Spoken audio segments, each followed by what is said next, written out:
கிருபை என்றும் உள்ளது. ஆமென். தேவன் இந்த நாளை நமக்கு தந்து ஜீவனுள்ளோர் தேசத்தில் வைத்து அவரை ஆராதிக்க அவர் நம்மை அழைத்து வந்திருக்கிறபடினால அவர் நல்லவர், அவர் வல்லவர், அவருடைய கிருபை என்றும் உள்ளது என்று நாம் எப்பொழுதும் துதிக்க கடவுள். ஆமென். நேற்று இந்த மக்கள் இன்றைக்கு இல்லாது இருப்பார்கள். ஆனால் தேவனோ நம்மை காலையிலே நாம் இரவோடு இரவாய் நம்முடைய ஜீவன் போய்விடாதபடிக்கு பாதுகாத்து இந்த நாளை தந்து அவருடைய சமூகத்தில் வர நமக்கு கிருபை செய்தாரே, அதனாலே நாம் அவரை துதிக்க கடவோம். மாத்திரமல்ல, நம்மை அவர் ஜீவனோடு வைத்திருக்கிற ஒவ்வொரு நாட்களிலும் நம்மை குறித்த ஒரு சித்தம் அவருக்கு உண்டு என்பதை நாம் மறவாமல் இருக்க கடவோம். என்னை ஏன் இன்னும் இந்த பூமியில் ஜீவனோடு அவர் வைத்திருக்கிறார் என்று நாம் கேள்வி கேட்போம் என்றால் அதற்கு ஒரு பதில், நம்மை குறித்த அவருடைய சித்தம் இன்னும் நமக்கு உண்டு என்பதுதான் நம்முடைய பதிலாக இருக்கிறோம். ஏன் தேவன் என்னை இன்னும் ஜீவனோடு இந்த பூமியிலே வைத்திருக்கிறார் அப்படி என்றால் நம்மை குறித்த ஒரு சித்தம் அவருக்கு இன்னும் உண்டு. ஆகவே நம்மில் ஒருவனும் அவருக்கு சித்தம் இல்லாமல் இங்கே இருக்கவில்லை, இந்த இடத்துக்கு வரவும் இல்லை.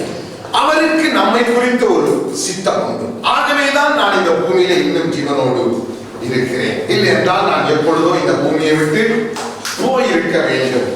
ஆக இதை நாம் அறிந்து புரிந்து நாம் செயல்படணும். கடந்த வாரத்திலே உங்களுக்கு நான் சொன்னேன், தேவன் நம்மை சோதித்து பார்க்கிறார் என்று. நீதிமானை சோதித்து அறிகிற கர்த்தர் என்று கடந்த வாரத்திலே நாம் தியானித்தோம். ஆக கடந்த வாரத்திலே இருந்து இந்த நாள் வரைக்கும் கிட்டத்தட்ட 7 நாட்கள் அல்லது 8 நாட்கள் நாம் எப்படி அந்த பக்தியோடு அந்த பயத்தோடு வாழ்ந்தோம் என்பது நமக்கு தெரியும்.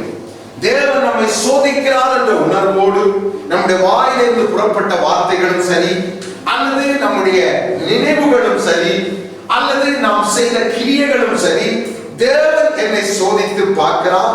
இந்த சோதனையை நான் பாஸ் பண்ணும் பொழுதுதான் தேவன் அடுத்ததாக எனக்கு எதை வைத்திருக்கிறார் என்பதை நான் அறிந்து கொள்ள முடியும்.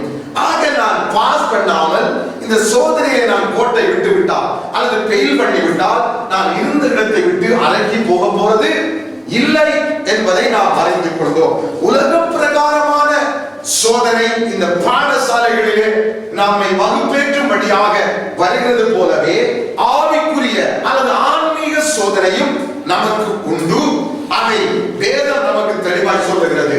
அது பரலோகம் நம்மை உயர்த்தும்படியாக, பூமியிலே நம்மை பாடசாலை படிப்பிலே உயர்த்தி நமக்கு பட்டம் கொடுக்கும்படியாக பூமியிலே நம்முடைய பாட புஸ்தகத்திலே சோதனை நடக்கிறது. ஆனால் பரலோகம் நமக்கு சோதனை வைக்கிறது. அது நம்மை பரலோகம் உயர்த்தி நம்முடைய ஆவிக்குரிய வாழ்க்கையை உயர்த்தும்படியாக, பரலோகம் நம்மை உயர்த்தும்படியாக இந்த சோதனை நமக்கு கொடுக்கப்படுகிறது. இந்த வருஷ சோதனை தான் அடுத்த வருஷனுடைய பரலோக வாழ்க்கை அல்லது பரிசுத்த வாழ்க்கை அல்லது தேவனுக்கு நான் செய்ய போகிற, தேவன் எனக்கு கொடுக்க போகிற அந்த கிருபைகளை அல்லது அவர் நமக்கு கொடுக்க போகிற ஊழியங்களை இந்த வருஷ சோதனை தான் அடுத்த வருஷம் நிச்சயிக்க போகிறது. ஆகவே நாம் இதில் தெளிவோடு உணர்வோடு நடக்க கடவோம். ஏனென்றால் நம்முடைய நினைவுகளை அவர் நியாயத்திருப்பாராம். வேதம் சொல்லுகிறது, பவுல் சொல்லுகிறார், அந்தரங்கங்களை அவர் நியாயத்திருக்கிற காலம் வரும்.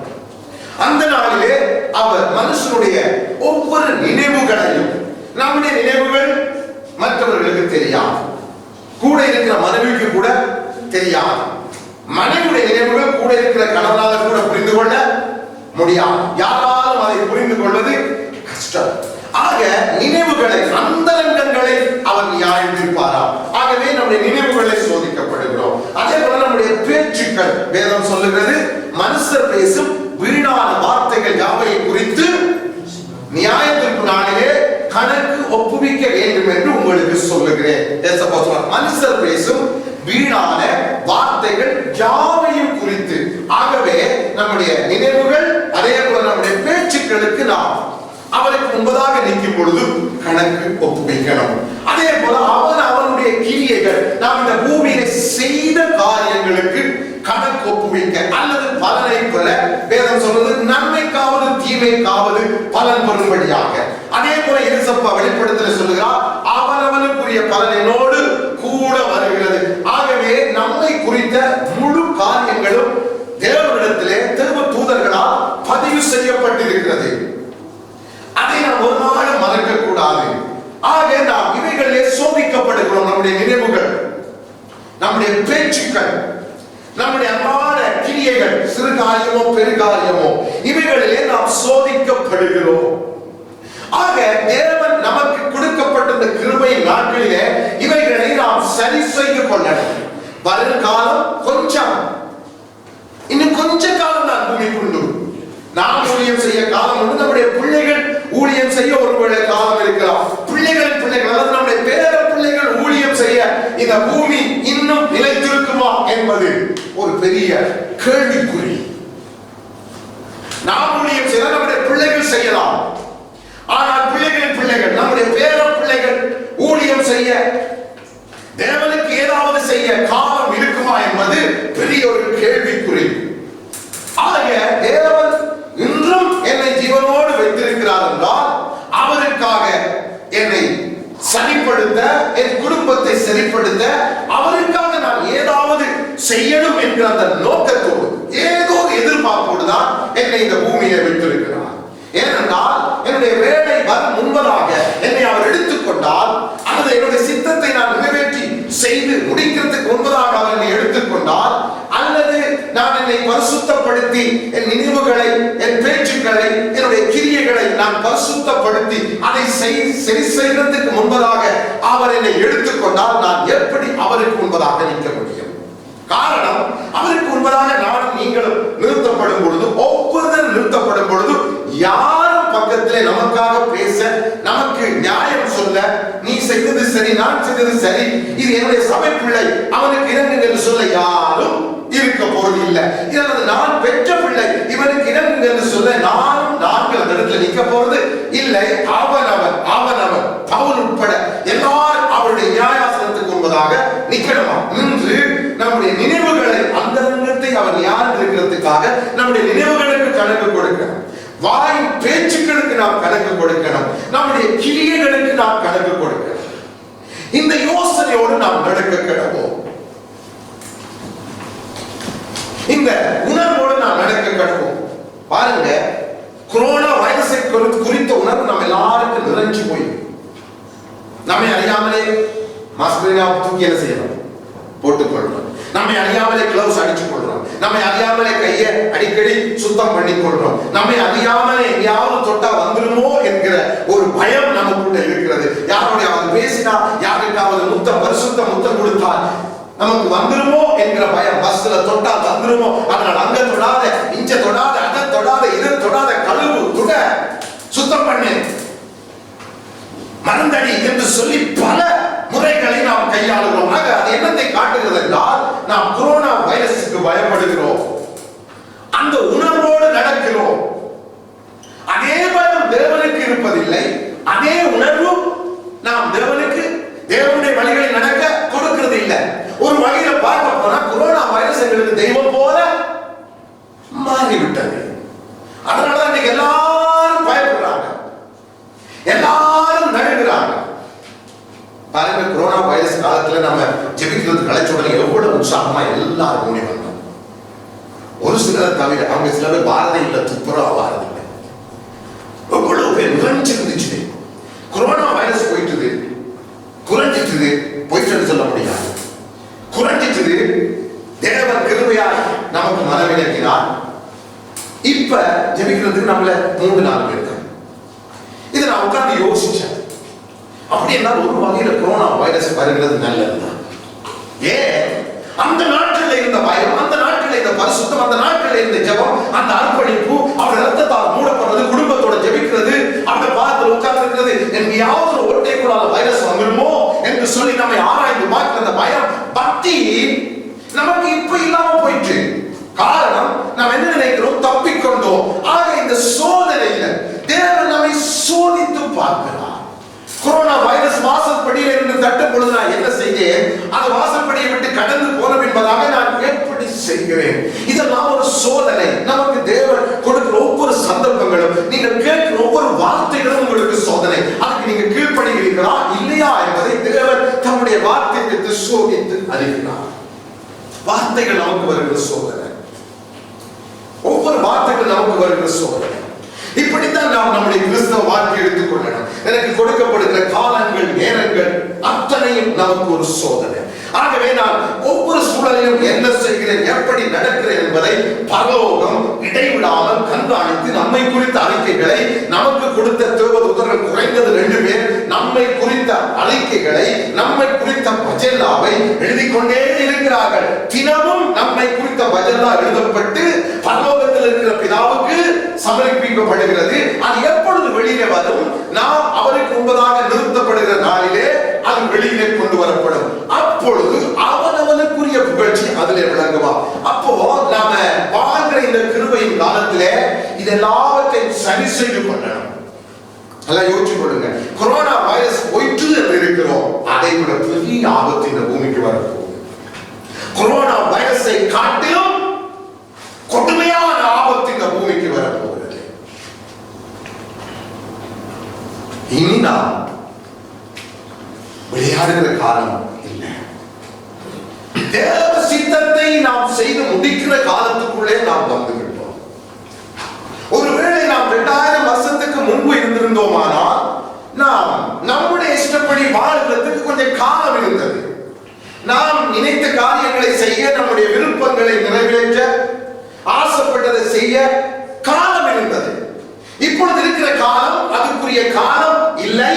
இப்பொழுது இருக்கிற காலம் நம்மை தயார்படுத்த, தேவனுடைய எச்சரிப்பு சத்தத்துக்கு நம்மை ஒப்பு கொடுத்து, கூர்ந்து செவி கொடுத்து, என் ஆடுகள் என் சத்தத்துக்கு செவி, எப்படி சாதாரணமாக கூர்ந்து செவியை சாய்த்து,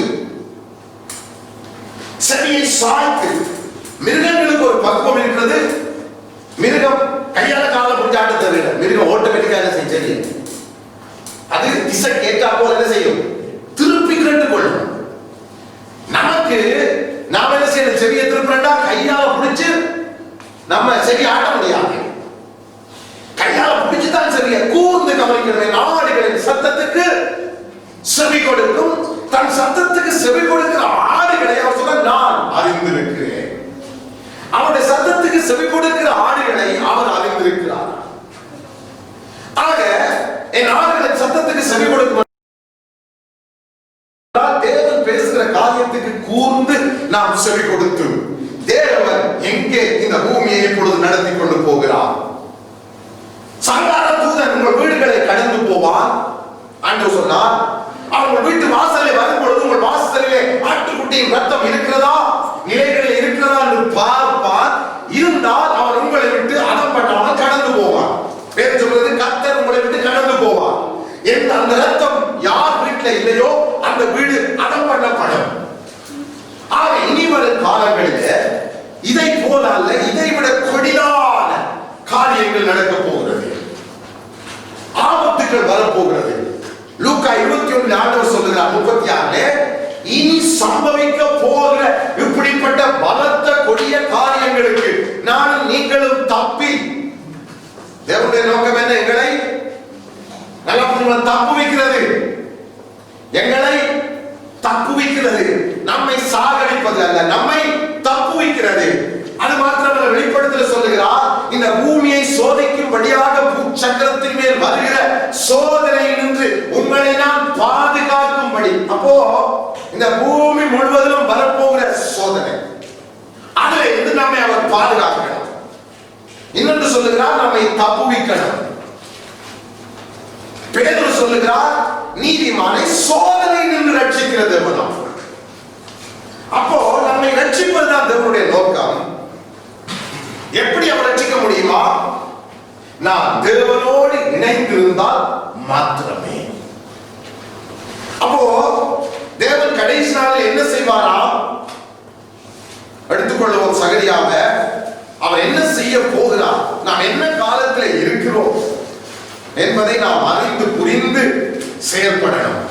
ஏனென்றால் நாம் இருக்கிற காலத்தை அறிந்து விடாவிட்டால் நம்முடைய காலத்தை நாம் முன்பை போல வீணடித்து நாம் தேவனுடைய வருகையிலே ஆகாதவர்களுக்கு தள்ளப்படாதபடி.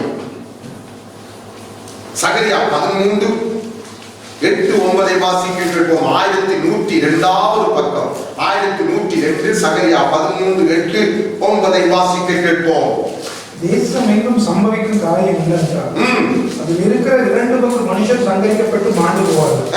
3ஆம் பங்கோ அது மீதியாக இருக்கும். அந்த 3ஆம் பங்கை நான் அக்கினிக்கு உட்பட பண்ணி வெள்ளியை உருக்குகிறது போல அவர்களை உருக்கி பொன்னை புடமிடுகிறது போல அவர்களை புடமிடுவேன். அவர்களை நாமத்தை தொழுது கொள்வார்கள். நான் அவர்கள் விண்ணப்பத்தை கேட்பேன். இது என் ஜனம் என்று நான் சொல்வேன். கர்த்தரின் தேவன் என்று அவர்கள் சொல்வார்கள். என்னவா கடைசி காலத்துல தேசம் வந்து சம்பவிக்க போகிற காரியம் அடுத்தது அதிகாரத்துல 14 பாப்பீங்கன்னு சொன்னா கர்த்தருடைய நாள் என்று எழுதப்பட்டிருக்கிறது. அப்போ கடைசி காலத்துல சம்பவிக்க போறது ஆண்டு சொல்றார் 3:2 என்னவா போயிடுமா வேறு சொல்லு 3:2 பூமியில காணாமல் போயிடும். அப்ப 3:1 மீதியா இருக்கும். தப்பினது கூட என்ன ஆக போகிறதா? அந்த தப்பினம் தன்னுடைய பிள்ளைகளை என்ன செய்வாரா? அவர் அக்கினிக்குட்படுத்தி பொன்னை புடமிடுவது போல வெள்ளியை சூளையிலே போட்டு புடமிடுவது போல நம்மை புடமிட்டு அதிலே தப்பி வாராக்கள் சொல்வாரா? என்னுடைய ஜனங்கள், என் சம்பத்துக்கள் எங்கே போறதுக்கு தகுதியுடையவர்கள் இவர்கள் பரலோகத்துக்குள்ளே வருகிறதுக்கு அந்த பரலோக பரிசுத்த பாதையிலே தீட்டில்லாமல் பிரவேசிக்கிறது. என்னால் தீட்டுள்ளது ஒன்றும் அங்கே பிரவேசிக்கிறது இல்லை என்று சொல்லி நம்மை அவர் அக்கினிக்கு உட்பட பண்ணி நம்மை அவர் சூளைக்குள்ளே போட்டு வெள்ளியை போல நம்மை புடமிட்டு, வேறு சொல்றது நம்மை சோதித்து நம்மை புடமிட்டு என்ன செய்வாரா? நம்மை தகுதிப்படுத்துவார். இதை செய்தது யாரு? தேவனே செய்கிறார். அப்போ இனிவரும் காலங்கள் லேசான காலங்கள் இல்லை. நம்ம ஏனோ தான் ஒன்று வாழ்ந்து விட முடியாது. இதை பவுல் இன்னொரு விதமாக விளங்கப்படுத்த எடுத்துக்கொள்ளுங்க.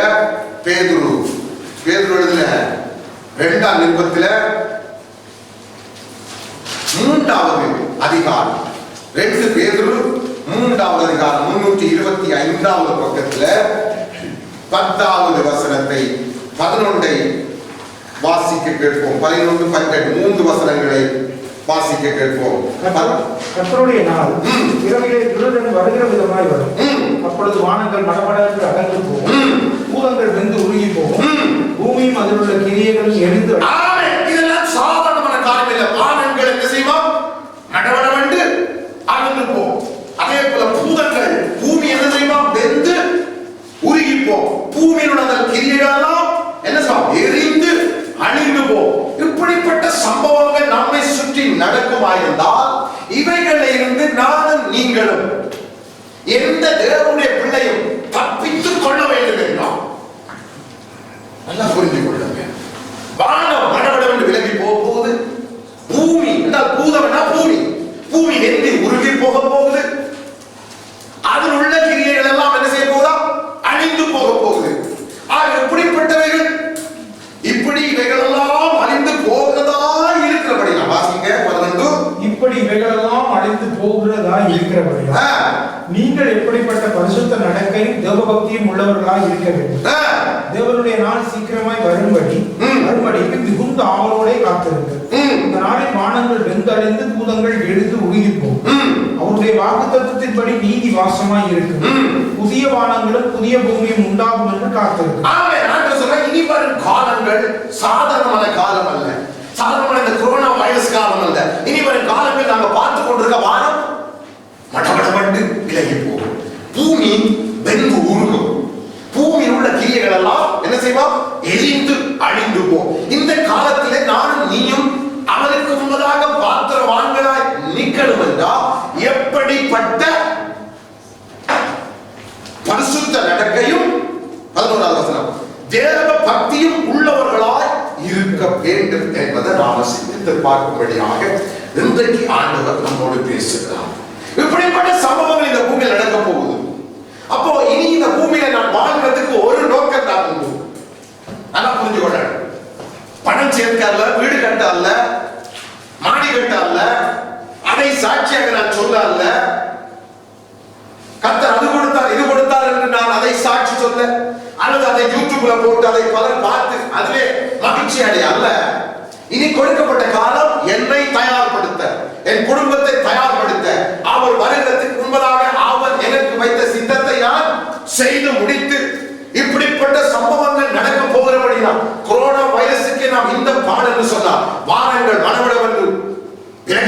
பூமி வெந்து உருகி போகும், அதுள்ள கிரியைகள் எல்லாம் அழிந்து போகும் என்றால் இப்படிப்பட்ட காரியங்கள் நம்மை சுற்றி சம்பவிக்கும் பொழுது நாம் எப்படி மீந்திருக்க முடியும்? நாம் எப்படி தப்பி இருக்க முடியும்? அப்போ ஆண்டவர் சொல்லுகிறார் பேதுருவாக, இப்படிப்பட்ட சம்பவங்கள் நடக்க போகிறபடினாலே நீங்க எவ்வளவு இதுல தப்பணும் என்றால் நீங்கள் எவ்வளவு எப்படி இருக்கணுமா, எவ்வளவு பரிசுத்த நடக்கையும் தேவ பக்தியும் உள்ளவர்களால் இருக்க வேண்டும். இப்ப சாதாரணமான வாழ்க்கை நம்ம தப்புவிக்காது, சாதாரணமான அர்ப்பணிப்பு நம்மை தப்புவிக்காது, சாதாரணமான ஒப்பு கொடுத்தல், சாதாரணமான ஒரு பரிசுத்த நம்மை தப்புவிக்காது. அதனாலதான் பேதுரு முன்பதாகவே நம்மை அழைக்கிறார். என்ன சொல்லுகிறார்?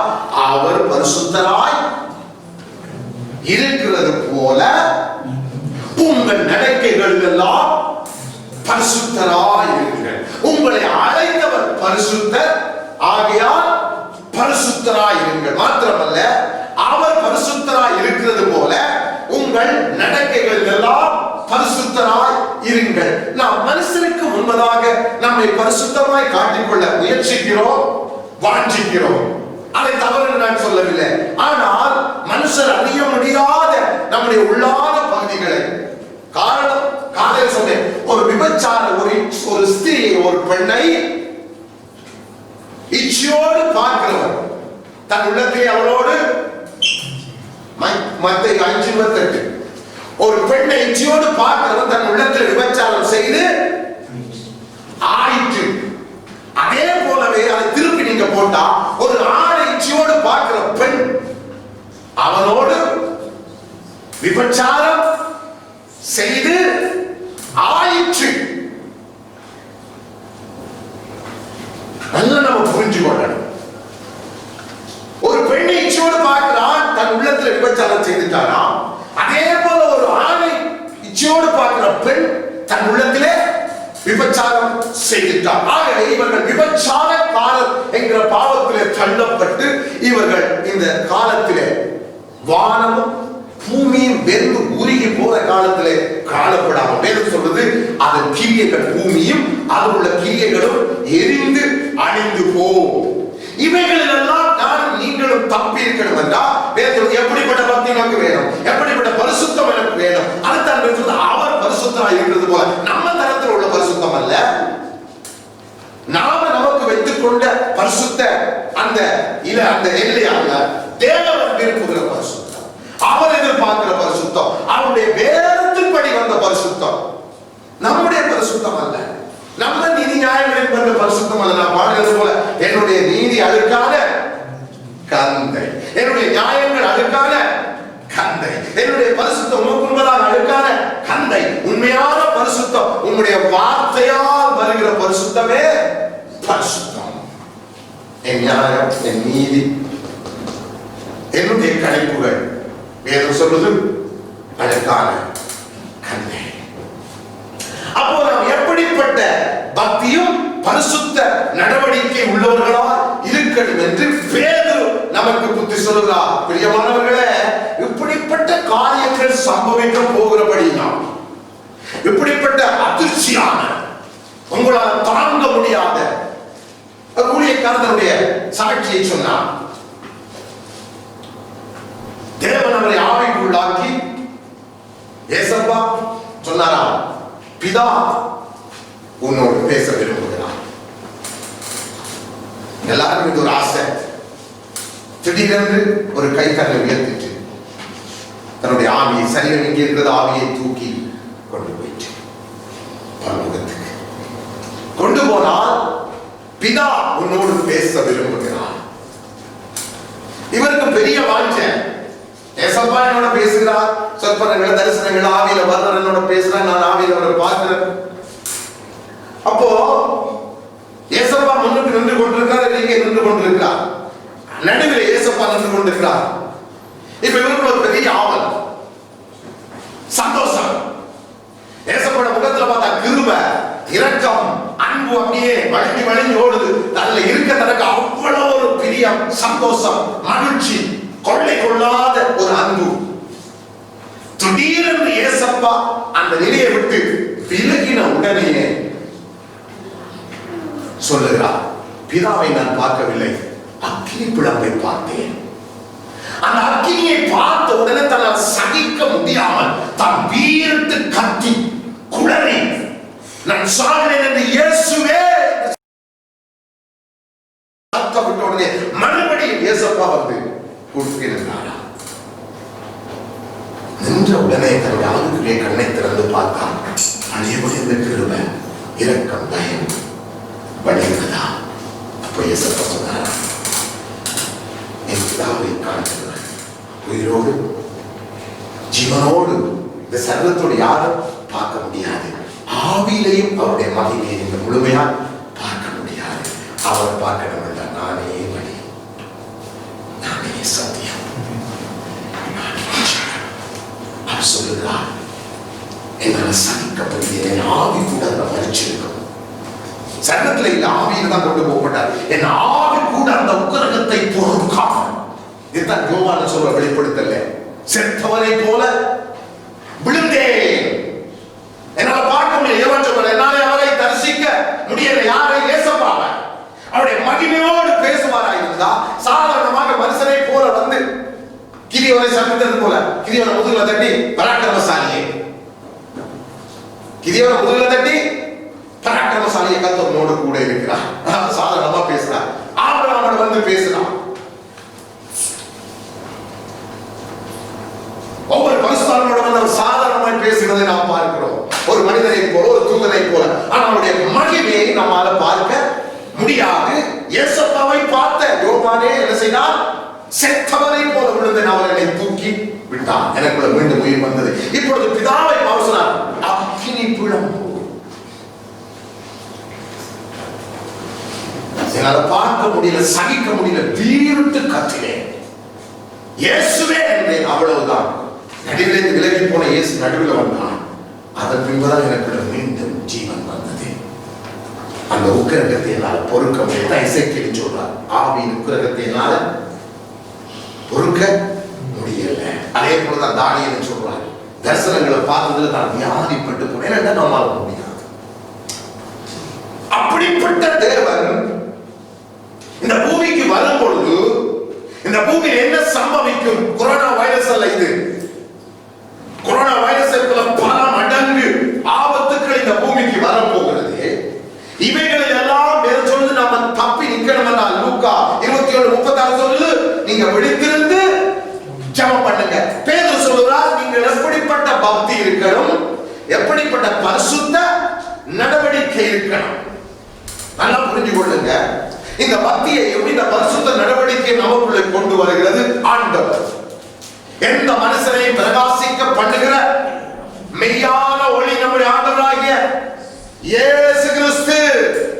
நம்முடைய வாழ்க்கையை நாம் அவருக்கு ஒப்பு கொடுத்தார். நம்மை முழுவதுமாக அவருக்கு அர்ப்பணித்தார். முழு இதயத்தோடும் அவரை தேடினார். முழு இதயத்தோடும் அவரை நாடினார். நம்முடைய வாழ்க்கையின் கரைகளை, குறைகளை, குற்றங்களை போற்றி நம்மை மறுரூபப்படுத்துவது அதிக நிச்சயமாக. எந்த மனுஷனை வேதம் பாருங்க, இந்த பாவம் செய்தவர், அந்த பாவம் செய்தவர் அப்படி சொல்ல, எந்த மனுஷனை இந்த பூமியில பிறந்த எந்த மனுஷனையும் பிரகாசிக்க பண்ணுகிறால் மாற்றுகிற, ரட்சிக்கிற, உருவாக்குகிற, பரிசுத்தமாக்குகிற மெய்யான ஒளி அந்த இயேசப்பா. அந்த இயேசப்பா அவரிடத்திலே நம்மை ஒப்புவிக்கணும் அவர் எதிர்பார்க்கிறார். அப்படியே பாருங்க, யோவான் 1 யோவான் 2ஆம் அதிகாரம் 15, 16, 17 வாசிக்க கேட்போம். உலகத்திலும் உலகத்தில் உள்ளவற்றிலும் அன்பு கூறாதீர்கள். ஒருவன் உலகத்தில் அன்பு கூர்ந்தால் அவனிடத்தில் பிதாவின் அன்பு இல்லை. ஏனெனில் மாம்சத்தின் நிச்சயம், கண்களின் நிச்சயம், ஜீவனத்தின் பெருமையாகிய உலகத்தில் உள்ளவைகள் எல்லாம் பிதாவினால் உண்டானவைகள் அல்ல, உலகத்தில் உண்டானவைகள். உலகமும் அதன் நிச்சயம் ஒளிந்து போகும். தேவனுடைய சித்தத்தின்படி செய்கிறவனோ இன்றைக்கு தெளிவாய் வேதம் சொல்லுகிறது. இந்த உலகத்தில் உள்ள எந்த ஒரு பொருளை நீ அன்பு கூர்ந்து அதன் மேல ஒரு மனசை வச்சு அது எதுவோ அதுக்காக நீ வாழ்ந்தால் என்றால் அது எல்லாம் உலகமும் அதன் இச்சைகளும். பேதுரு சொன்னார் உலகமும் அதில் உள்ள கிரியைகளும். இங்கே யோவான் சொன்னார் உலகமும் அதன் இச்சைகளும் என்னவா அழிந்து போ, அல்லது உருகி போ, அல்லது சாம்பலாய், நம்ம தமிழ்ல சொல்றதுன்னா எரிஞ்சு பொடி பொடியாக அல்லது சாம்பலாய் போய்விடும்.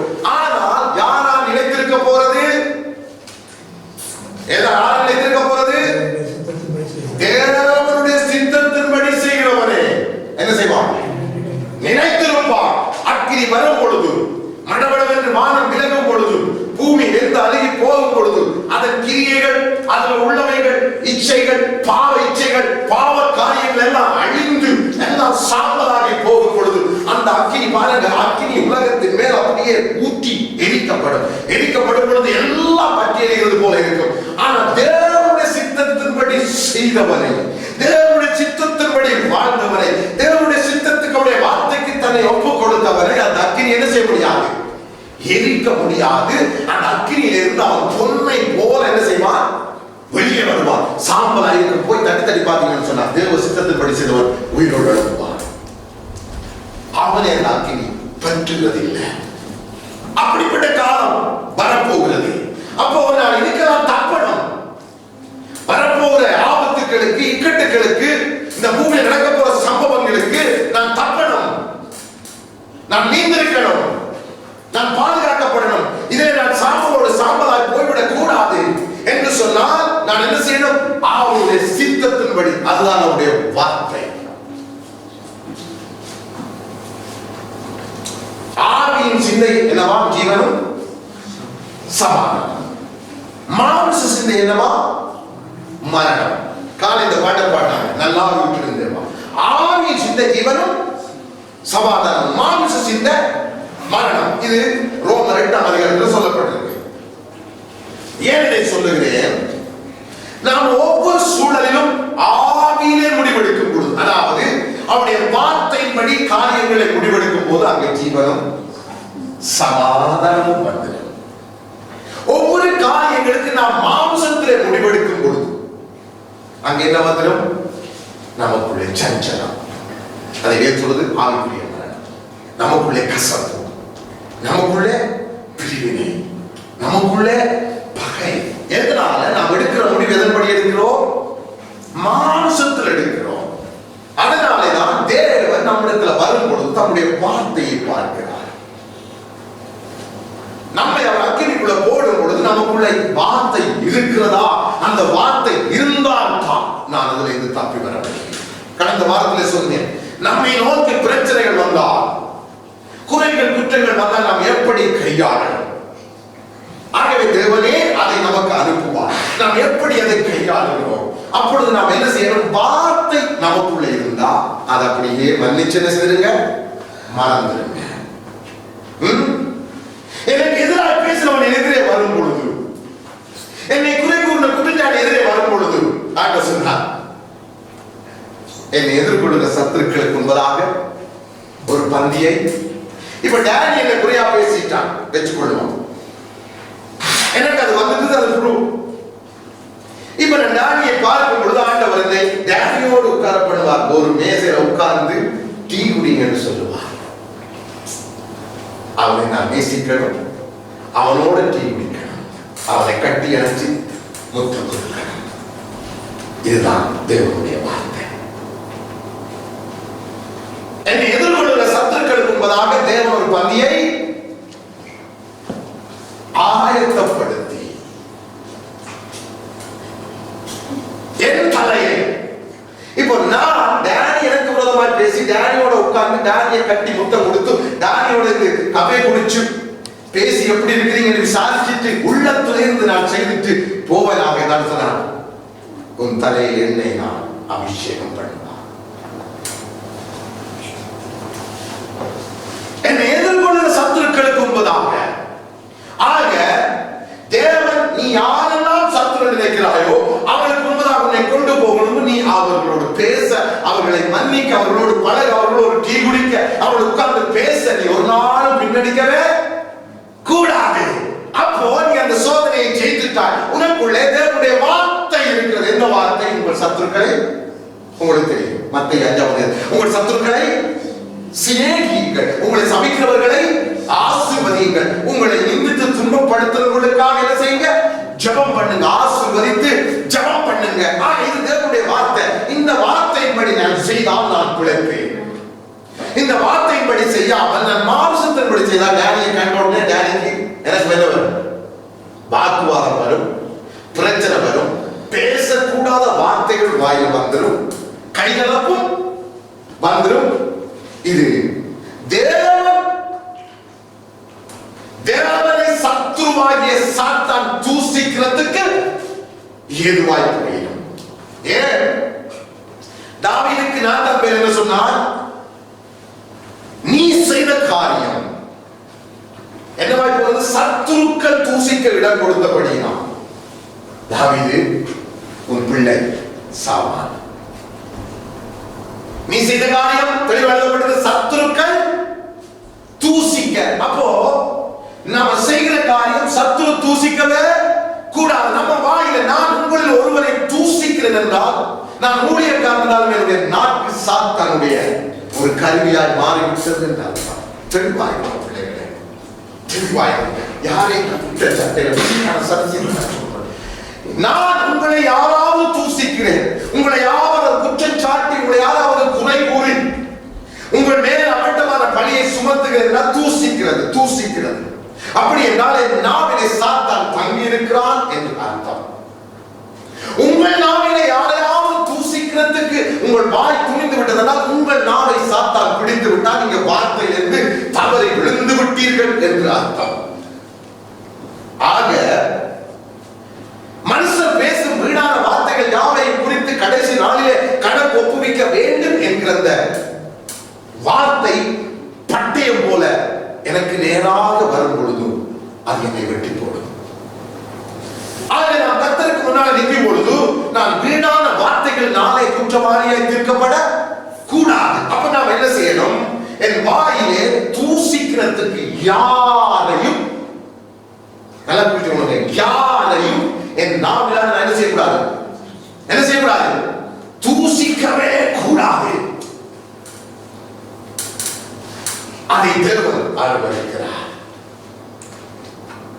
அதைத்தான் யாக்கோபு துதித்தலும் சபித்தலும் ஒரே வாயிலிருந்து வருமோ? நல்ல தண்ணீரும் கெட்ட தண்ணீரும் ஒரே கூட்டிலே இருந்து சுரக்குமோ? ஆக துதித்தலும் சபித்தலும், நாம் துதிக்கிறோம் அதே வாயினால் மற்றவர்களை சபிக்கிறோம் என்றால் தூசிக்கிறோம், குறை கூறுகிறோம், குற்றம் சொல்லுகிறோம். இவைகள் நம்முடைய வாழ்க்கையை கெடுத்து போடும். இவைகளால் நாம் இந்த அக்கினிக்கு தப்பித்துள்ள முடியாது. அப்போ என்ன சொல்ல? நம்முடைய பரிசுத்தத்தை நாம் சரிப்படுத்திக் கொள்ளலாம். நம்மை விட்டு கொடுக்க கூடாது. எதுக்கு? நம்மை தேவனுடைய வார்த்தைக்கு புறம்பான காரியங்களுக்கு விட்டு கொடுக்கவே கூடாது. நம்மை தேவனுடைய வார்த்தைக்கு அடக்கி ஒடுக்கி கீழ்ப்படிய நாம கற்றுக்கொள்ளணும்.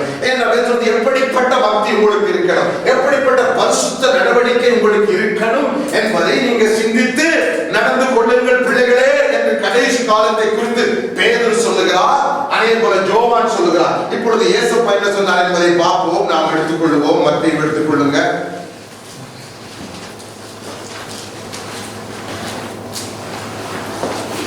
7ஆம் அதிகாரம்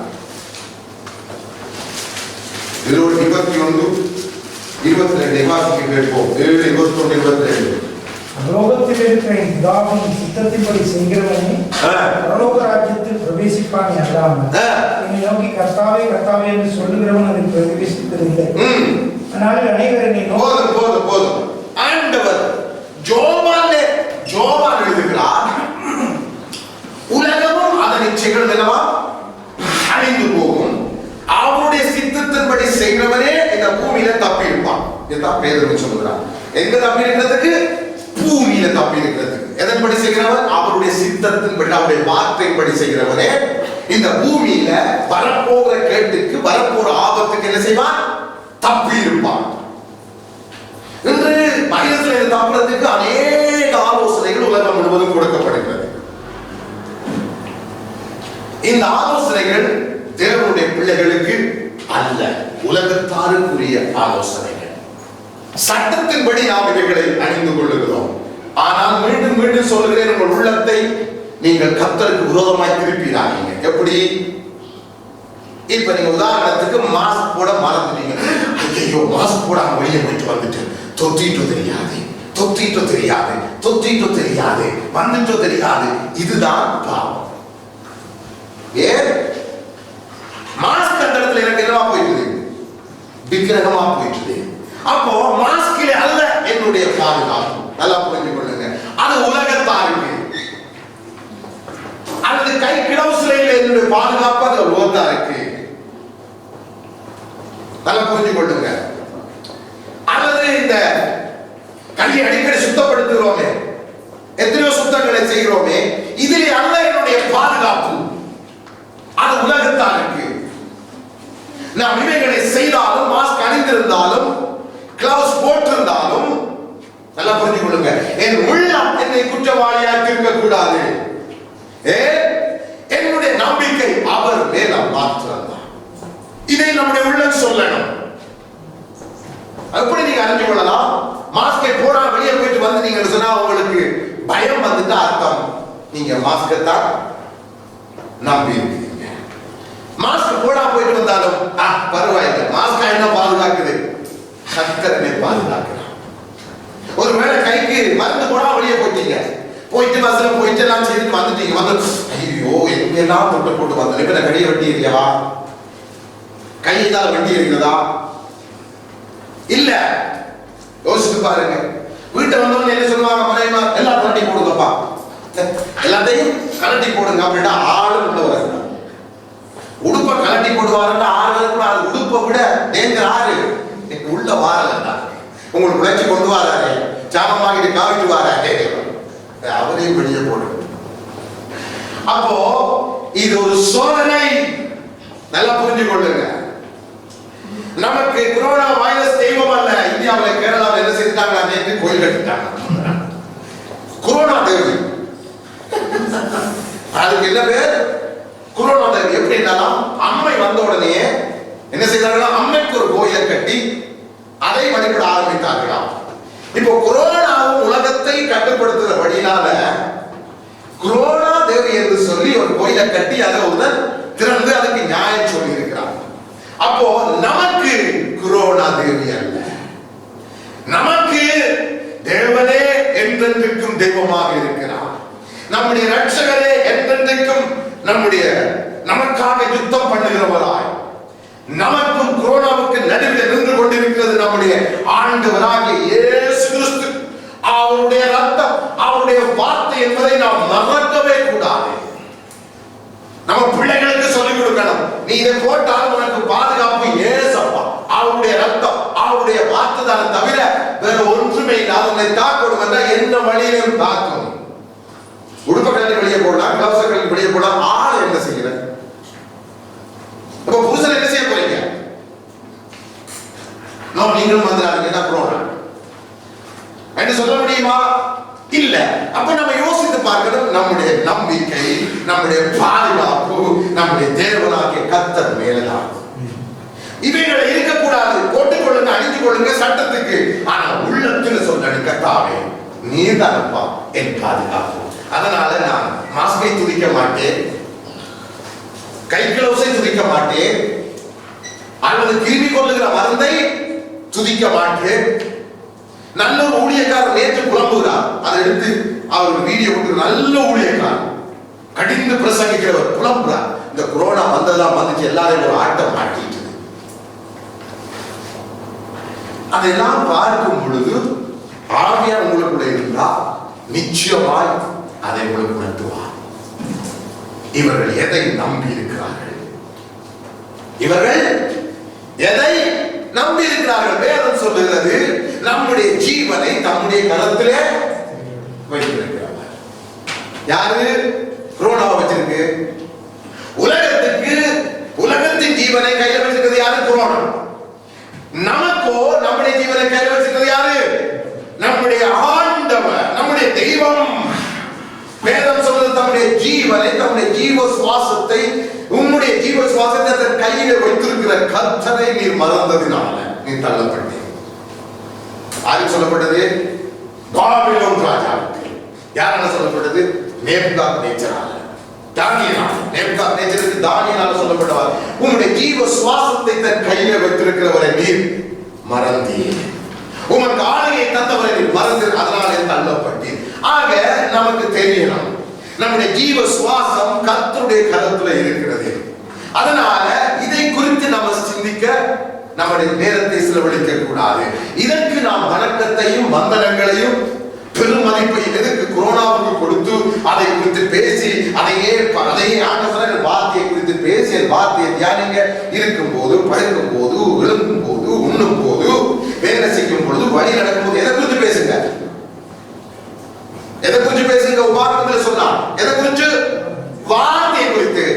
ஆனா இன்னைக்கு ரட்சிக்கப்பட்டது. எதை குறித்து பேசுறாங்க? இருக்கும் போது, படுக்கும் போது, நடக்கும் போது, உண்ணும் போது, உறங்கும் போது, வேலை செய்யும் போது எதை குறித்து பேசுறாங்க? கொரோனா வைரஸை குறித்து. ஏன்? நாம் நம்மை அறியாமலே அதனால் ஆட்கொள்ளப்பட்டிருக்கிறோம். ஆக நாம் இதை அறிந்து உணர்ந்து எப்படிப்பட்ட பக்தியும் எப்படிப்பட்ட பரிசுத்த நடவடிக்கை உள்ளவர்களுமாக இருக்கணும் என்பதை யோசித்துக் கொள்ளணும். ஆராதிக்க வந்தால் நமக்குள்ள உற்சாகம் இல்லாமல் போறதுக்கு என்ன காரணம்? நல்லா புரிஞ்சு கொள்ளுங்க. உங்களுடைய ஆவியில என்ன இருக்குதோ அதை தான் சரீரத்தில் வெளிப்படுத்துறீங்க. இந்த சரீரம் உங்களுடைய ஆவியின் பிரதிபலிப்பை வெளிப்படுத்துகிற ஒரு கருவி. நல்லா புரிஞ்சு கொள்ளுங்க.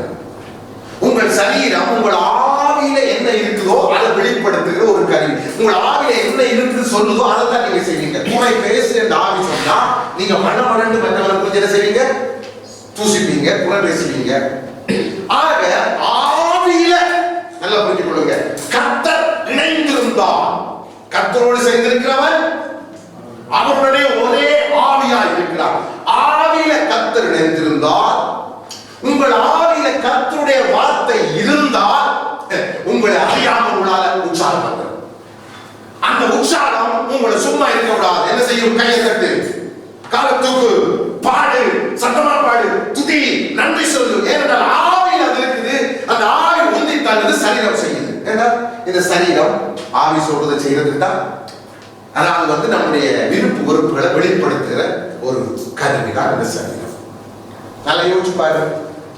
நம்முடைய ஆவியில் இருக்கிறத வெளிப்படுத்துகிற ஒரு கருவி இதுதான் சரீரம். அப்போ நம்முடைய ரட்சிப்பின் சந்தோஷம், ரட்சிப்பின் பாத்திரம் நமக்குள்ளே நிறைந்து வழிந்து கொண்டு இருக்கும் என்றால் நாம் கர்த்தருடைய சமூகத்துக்கு வந்தோடனே சோத்திரம், நன்றி ஆண்டவரே, நீர் கொடுத்த ரட்சிப்புக்கு நன்றி, நீர் கொடுத்த ரட்சிப்புக்கு மகிமை, என் ஜீவனை அழிவிலிருந்து மீட்டீரே, என் ஜீவனை பாதாளத்திலிருந்து ரட்சித்தீரே ஆண்டவரே. கொரோனா வைரஸ் ரட்சித்தீரல்ல, பாதாளத்திலிருந்து ரட்சித்தீரே. ஏன்னா இதை விட ஆக மோசம். ஏன்? கொரோனா வைரஸுடைய வேதனை கொஞ்ச நேரம், ஆனா பாதாளத்தின் வேதனை நித்திய நித்திய நித்திய நித்திய நித்திய நித்திய நித்தியமா முடிவே இல்லாத வேதனை.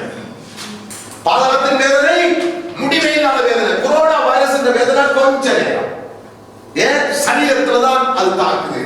ஆனால் நம்முடைய ஆத்மா நரகத்துக்கு போய்விட்டால் அது முடிவே இல்லாத வேதனையாக இருக்கிறது.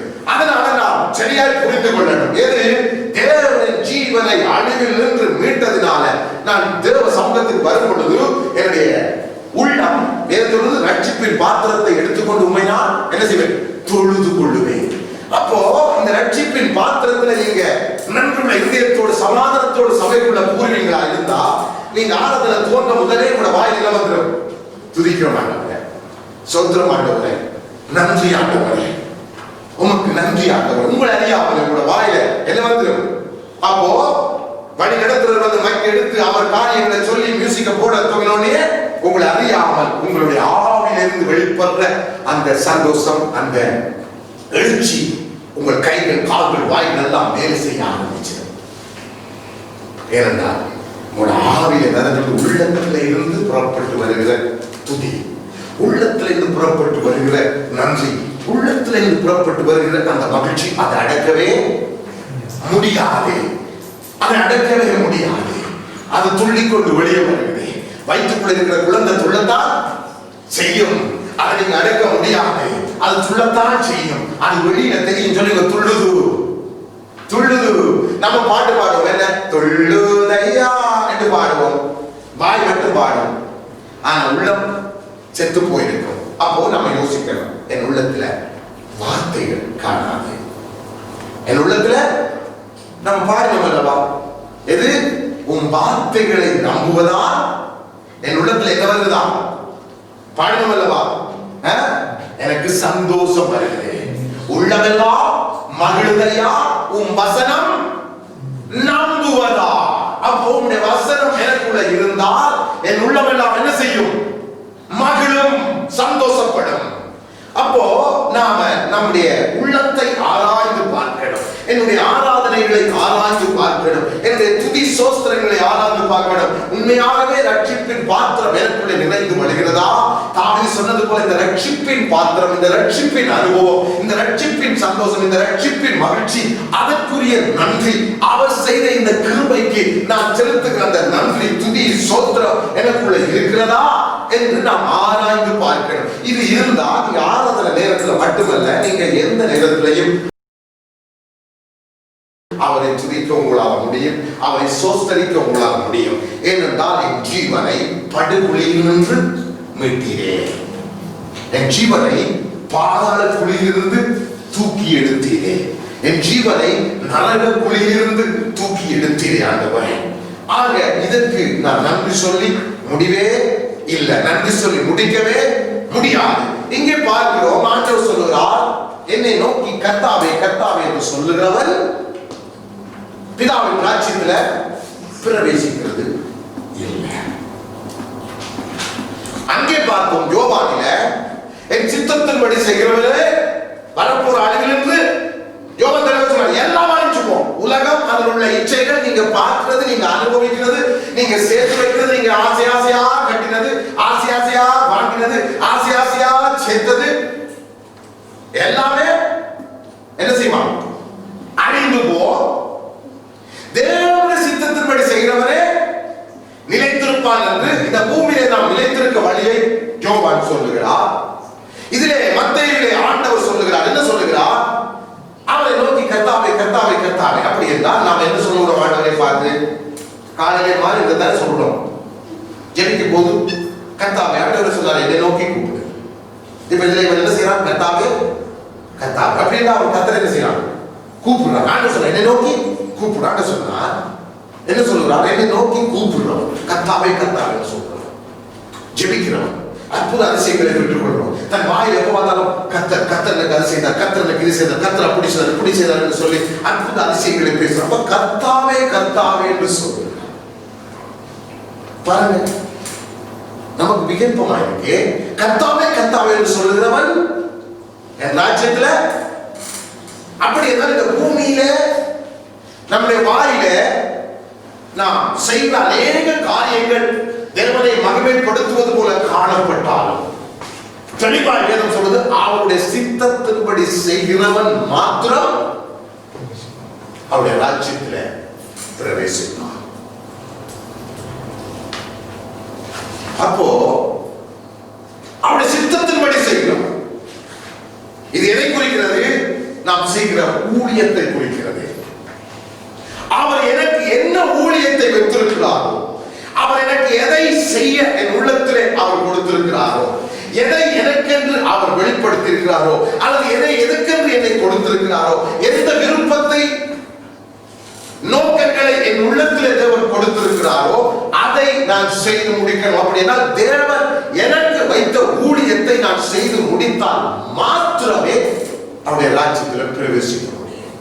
அப்ப இயேசுவுக்கு வைக்கப்பட்ட ஊழியத்தை மாத்திரம் அவர் செய்தார். அதுக்கு மேல் அவர் செய்ய இல்லை, முயற்சிக்கவும் இல்லை.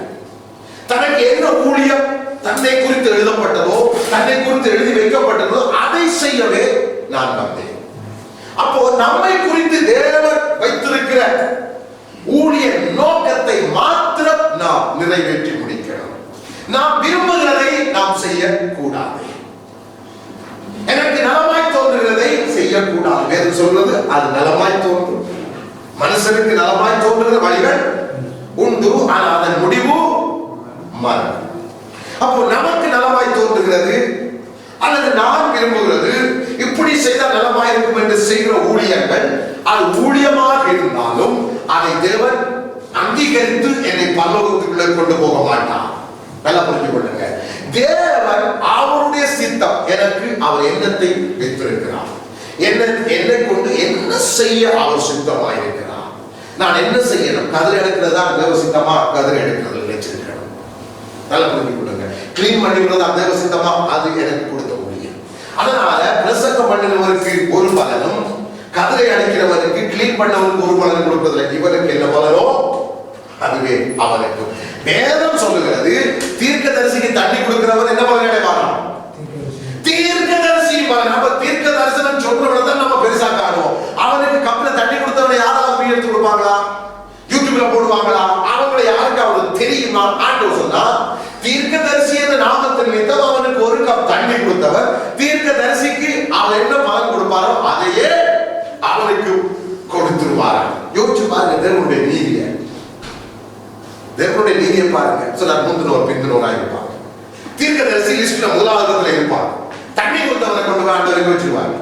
தீர்க்கதரிசி பக்கத்துல வச்சிருவாங்க. இப்ப தீர்க்கதரிசி எல்லாம் பார்ப்பாங்க. இவர் சொல்லுவாங்க, நான் ஏசா தீர்க்கதரிசி, நீங்க அந்தாலும் இறைமையா இருக்கு, அங்கால ஆளுடைய சீக்கிரம் இருக்கிறார், அங்கால யார் இருக்கிறது, நான் இருக்கிறேன், அங்கே பார்த்தா நீங்க எல்லாம் பார்ப்பாங்க. இவங்கெல்லாம் பேட்டில் சொல்லப்பட்டாங்க. இவன் நடுவில் வந்திருக்கிறான், பேர் தெரியாதவன், ஊர் தெரியாதவன். ஆண்டு சொன்னார், இவங்களுக்கு எல்லாம் தண்ணி கொடுத்தவன், உங்களுக்கு எல்லாம் தண்ணி கொடுத்தவன், நீங்க குடிக்க தண்ணி கொடுத்தவன், அவன் கொடுத்த தண்ணியை குடிச்சுதான் நீ தீர்க்க தரிசனம் சொன்னார். நீ அவன் கொடுத்த சாப்பாடை சாப்பிட்டுதான் நீ தீர்க்க தரிசனம் சொன்னார். அதனால அவனுக்கும் அதே போல தான். இதை யோசிக்க முடியும். எலியாவுக்கு சாப்பாடு கொடுத்த காலத்துக்கு தேவன் என்ன பார்த்து எடுத்திருப்பார்? நம்ம யோசிக்கணும் தேவனுடைய வார்த்தைகளை. தேவன் தன்னுடைய வார்த்தைகளை மாறுவதே இல்லை. அப்போ தேவனுடைய சித்தத்தின்படி செய்கிறவனே. தேவன் எனக்கு எண்ணத்தை பெற்றிருக்கிறார். சில பேருக்கு அதை வெளிப்படுத்துவார் சொற்பனங்கள் தரிசனங்கள். சில பேர் அவர்கள் இருக்கிற சபையிலே அதற்கு நேராக நடத்தப்படுவார்கள். தேவன் சில பேருக்கு அவர் உள்ளத்துல பேசுவார், சில பேருக்கு அதை பேச மாட்டார். சபையிலே அவர்களை நடத்துகிற ஊழியக்காரர்களாக அவரை கண்காணிச்சு அவர்களுக்கு அந்த ஊழியத்தை கொடுப்பார். அப்போ அதனால பேர் சொல்லி நீங்கள் அவருடைய பலத்த கருத்துக்குள்ளே அடங்கியே ஏற்ற காலத்தில் அவர் உங்களை உயர்த்தும்படி. காரணம் உங்களை எங்க வச்சு கண்காணிக்கிறார்? சபையில.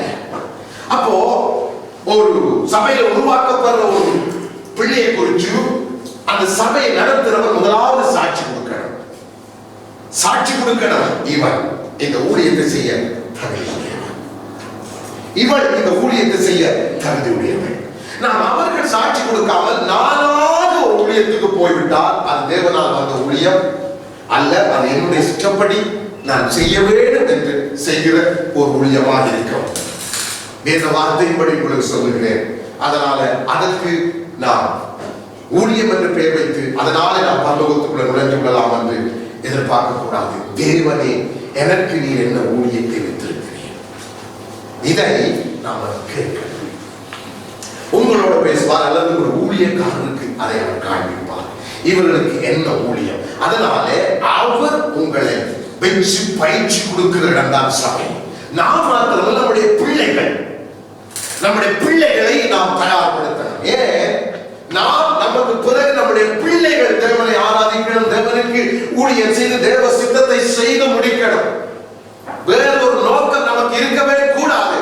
நானும் என் வீட்டார், நானும் என் பிள்ளைகளும் கர்த்தரை சேவித்து அவருக்கே ஊழியம் செய்வோம் என்றால் நம்மை நம்பி அவர் அதை தந்திருக்கிறார். நம்மை நம்பி அவர் நம்மை ரட்சித்திருக்கிறார்.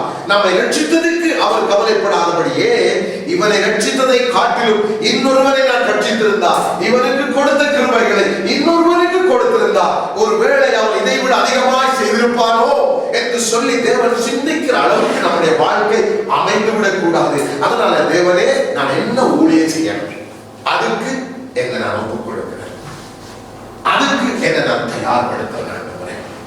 எப்படி தயார்படுத்துவார்? நீங்க எங்க இருக்கிறீங்களோ அங்க வச்சுதான் தேவன் உங்களை பயிற்றுவிக்க முடியும், தயார்படுத்த முடியும்.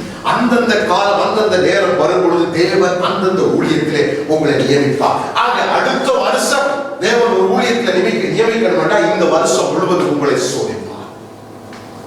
அதனால உங்களை எல்லாரையும் நான் கண்காணிச்சு பார்ப்பேன். நீங்க என்ன செய்வீங்க, ஏது செய்வீங்க, ஒவ்வொரு நடவடிக்கையை நான் கண்காணிச்சு பார்ப்பேன். மிகவும் கவனமாக எனக்கு அது தேவையில்லை என்று சொல்லி நான் விட்டுவிட முடியாது. ஏன்? அதனுடைய பொறுப்பு. நீங்க ஜெப கூட்டத்துக்கு வரையில்லை என்று சொன்னா கூட நான் எனக்கு ஏன் இந்த கவலை, ஆள் வந்தால் ஆள் வராடித்தான் என்று சொன்னா இல்லை, அந்த கவலை நானே உங்களுக்குள்ள போகுது, நானே உங்களுக்குள்ள அந்த கவலை இருப்பேன். யோசிச்சு பாருங்க, நானே இந்த கவலையில் இருப்பேன். அப்போ ஜெபம் நமக்கு நடக்கிறது என்று தெரியும். இது எனக்கு ஒரு சந்தர்ப்பம். தேவனை நோக்கினார் அநேக காரியங்களுக்கு ஜெபம் பண்ண ஒரு சந்தர்ப்பம் தேவன் கொடுக்கிறார். எனக்கு உண்மையிலேயே மனதுல விருப்பம் இருந்தால் தேவன் வழி வைத்திருப்பார். எனக்கு விருப்பம் இல்லை என்றால் அந்த நேரத்தில் சாத்தானே ஏதோ ஒன்று கொண்டு போடுவான். ஏன்? அவன் சொல்லுவான், அதை விட உனக்கு இது முக்கியம். ஆனால் தேவ சித்தம் அல்ல. நமக்கு வேலை இருந்தா கூட அந்த வேலையை நாம் தேவனிடத்தில் ஜெபம் பண்ணி நமக்கு நியமிக்கப்பட்ட அந்த ஜெப நேரத்துக்கு நம்மை விடுதலை பண்ணி விடுங்க ஆண்டவரே, இது எனக்கு நீங்க கொடுத்த ஊழியம்.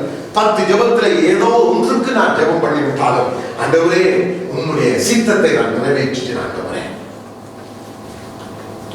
என்று சொல்லி நாம் கர்த்தருக்கு முன்னாலே நம்முடைய இதயத்தை நிறுத்திக் கொள்ளலாம். அதனால தேவன் நம்மை சோதித்து பார்க்கிறார், தேவன் நம்மை தயார்படுத்துகிறார், தேவன் நம்மை உருவாக்குகிறார். ஏனென்றால் நமக்கு வைத்த ஒவ்வொரு சித்தங்களுக்கு நேராக நம்மை நடத்தும்படி. காலையில் சொல்ல ஒரு உண்மை சொல்றேன். 2 வாரத்துக்கு முன்பதாக ஆண்டவர் சொன்ன ஒரு காரியம். ஆண்டவர் சொன்னார், உனக்கு கொடுத்த ஆத்துமாக்களை நீ பரலோகத்துக்குள்ள நுழைய பண்ணிட்டால் மாத்திரம்தான் உன்னுடைய ஊழியத்தில் வெற்றி. ஏறாது என்று சொல்லி இவர்களை நான் நடத்த முடியாது என்று சொல்லி கீழ்ப்படிய மாட்டார்கள் என்று நீ விட்டு விலகுவாயாக, தன்னுடைய குறைகளை கண்டு அவர்கள் வேண்டாம் என்று சொல்லி நீ தள்ளி விடுவாயாக, உன் ஊழியத்தில் நீ தோல்வி.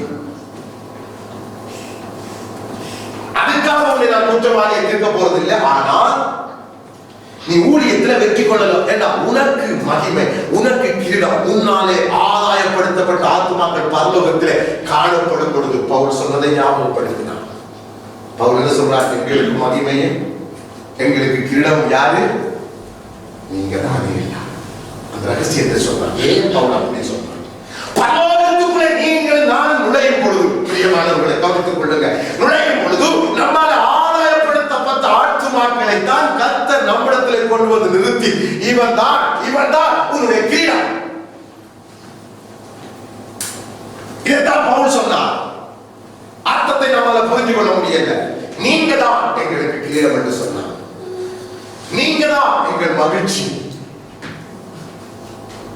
ஏசப்பாவை குறித்து ஏசப்பா சொன்னார், தன்னை குறித்து எழுதப்பட்ட காரியங்களே சாம்பத்தி சொன்னார், அக்கிரமக்காரனுக்காக நான் ஜெபித்ததினாலதான் அவர்களை எனக்கு பிதா சொந்தமாய் கொடுத்தார். அதனால உன்னைத்தான் நீ மாற்றிக்கொள்ளணும், உன்னைத்தான் நீ மாற்றிக்கொள்ளணும். நான் எப்படி நடந்தேனோ, என்னை சுற்றி இருந்தவர்கள் முழுவதுமே எனக்கு விரோதமாய் நடந்தவர்கள் தான். ஆனால் அத்தனை பேரை நான் எப்படி மன்னித்து, எப்படி ஏற்றுக்கொண்டேன், எப்படி அவர்களை நேசித்தேன், எப்படி அவர்களை தூக்கி விட்டேன், எப்படி அவர்களுக்காக நான் பிதாவிடத்தில் தள்ளி பேசினேன். அவர் சொன்னார், என்னை பின்பற்றுகிற எந்த ஒரு ஊழியக்காரனும் இப்படி இருக்கிறார். அப்பொழுது ஆத்மாக ஆதாயப்படுத்திக் கொள்வார். இல்லை என்று சொன்னால் ஊழியத்தில் உனக்கு வெற்றி இல்லை. இப்படி என்றால் கடந்த வாரத்தில் சொன்னது என்னவா, நம்மை குறித்து எப்படிப்பட்ட வார்த்தைகள் வந்தாலும் அதை சகித்துக் கொள்ளணும், பொறுத்துக் கொள்ளணும், ஜெபிக்கணும், மற்றவர்களுக்காக பகிர்ந்து பேசணும். என்னுடைய உள்ளம், உம்முடைய உள்ளம் எங்களுக்கு வேணுமானவரே, உம்முடைய உள்ளம் ஆண்டவரே. உம்மை பார்த்து பிசாசுகளின் தலைவன், போதன பிரியன், மதுவான பிரியன், வஞ்சிக்கிறவன், ஏமாற்றுக்காரன், உண்மை இல்லாதவர்கள் எல்லாரும் குற்றம் சாட்டும் பொழுது நீ அதுக்கு ஒரு வார்த்தையும் சொல்லாமல் அமைதியாக இருந்து எல்லாருக்கும் பண்ணின ஜெபம், இவர்கள் செய்கிறது என்னது என்று அறியாமல் செய்கிறார்களே, இவர்களை மன்னியும் என்று கேட்டிலே, இந்த இதயம் என் சத்துருவை காணும் பொழுது அவனை கட்டி அணைத்து அவனை மூத்தப்பட்டு அவனோடு உட்கார்ந்து ஒரே மேசையில பந்தியை நீர் ஆயத்தப்படுத்தும் பொழுது அவனோடு சாப்பிட்டு அவனுக்கு கை கொடுத்து அவனுக்கு ஆறுதல் சொல்லி அவனை தேற்றி அனுப்புகிற அந்த இதயம் உன்னுடைய இதயம், ஏசுப்பாவின் இதயம் நமக்குள்ள வரணும். இதான் ஊழியத்துக்குரிய பணம். ஆண்டு சொன்னார், என்னை பார், என்னை பார். என் சீசர்கள் எல்லாம் நான் விட்டுட்டு போறதா இருந்தா எனக்கு 1000 சந்தர்ப்பம் கிடைச்சது.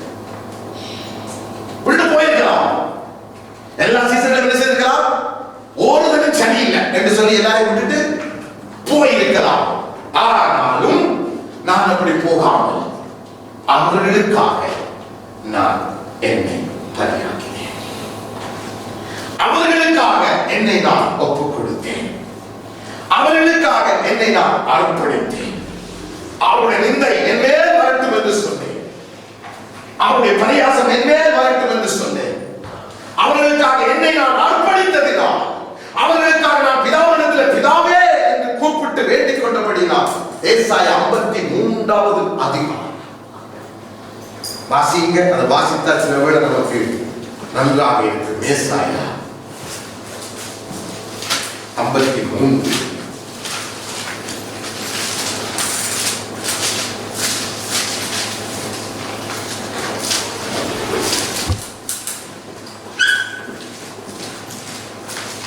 கடைசி வசனம். அவர் தம்முடைய ஆத்மாவை மரணத்தில் ஊற்றி அக்கிரமக்காரரில் ஒருவராக எண்ணப்பட்டார். அவரை எப்படி எண்ணினார்களாம்? அக்கிரமக்காரர் என்று அவர்களுக்கு பட்டம் கொடுத்தார்கள். ஆனால் அவர் என்ன செய்தாரா? வாசிங்க. அநேகருடைய பாவத்தை தாமே சுமந்து அக்கிரமக்காரனுக்காக வேண்டிக் கொண்டது நிமித்தம் அநேகரை அவருக்கு பங்காக கொடுத்தார். ஆமென். என்ன செய்தாரா? அக்கிரமக்காரனுக்காக என்ன செய்தாரா? என்ன செய்தாரா? ஜெபிச்சதின் நிமித்தம். பிள்ளைகளே, இதுதான் என்னுடைய உங்களுடைய வாழ்க்கையில் இருக்க வேண்டிய பண்பு. யாருக்காக வேண்டிக் கொண்டாங்க? நல்லாட்களுக்காக அல்ல. வேறு சொல்லுது, அவரை பார்த்து என்ன சொன்னார்களா? அவர் நல்லா கொஞ்சம் கொடுங்க. அவர் தமது ஆத்துமாவின் வருத்தத்தை பலனை கண்டு, அவர் தம்முடைய ஆத்துமாவை மரணத்தில் ஊன்றி அக்கிரமக்காரரில் ஒருவராக எண்ணப்பட்ட அவரை பார்த்து சொல்லிட்டாங்க, இவர் அக்கிரமம் செய்கிறவர் என்று முத்திரை கொடுக்கப்பட்டது. இவர் உண்மை இல்லாதவர் என்று முத்திரை கொடுக்கப்பட்டது. இவர் பொய் பேசுகிறவர் என்று முத்திரை கொடுக்கப்பட்டது. இவர் வாழ்ந்த நாட்களில் கொடுக்கப்பட்டது பிசாசுகளின் தலைவர், போதன பிரியன், மதுபான பிரியன், வஞ்சிக்கிறவர், ஜனங்களை ஏமாற்றுக்காரன், இத்தனை பேரும் கொடுக்கப்பட்டது. அவர் சிலுவையிலே மறிக்கும் பொழுது கொடுக்கப்பட்ட பேர் அக்கிரமக்காரன் என்றால் இவர் ஒரு பாவி. அவர் அப்படி எண்ணப்பட்டார். தன்னுடைய ஜீவனை மரணத்திலே ஊன்றினார். ஊன்றி அவர் செய்த காரியம் என்னவா? அக்கிரமக்காரருக்காக என்ன செய்தார்? என்ன செய்தார்? வேண்டிக் கொண்டார். அதன் நிமித்தம்